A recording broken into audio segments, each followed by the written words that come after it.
کہ آپ نے یہ فیصلہ کر لینا ہے کہ عمران خان ہو یا نہ ہو، آپ نے اپنی حقیقی آزادی کی جنگ لڑتے رہنا ہے. یہ جہاد ہے آپ کے لیے اور اسی میں آپ کا مستقبل ہے. اگر یہ ہم کامیاب ہو جاتے ہیں اس ٹائم پہ، یہ ملک بدل جائے گا. جو میں نیا پاکستان کی بات کرتا ہوں وہ نیا پاکستان آ جائے گا.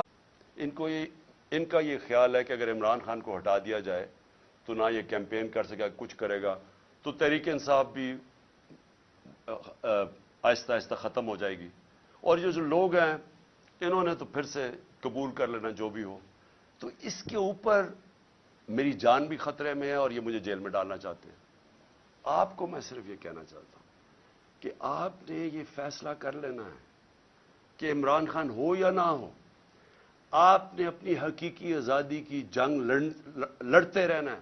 یہ جہاد ہے آپ کے لیے اور اسی میں آپ کا مستقبل ہے.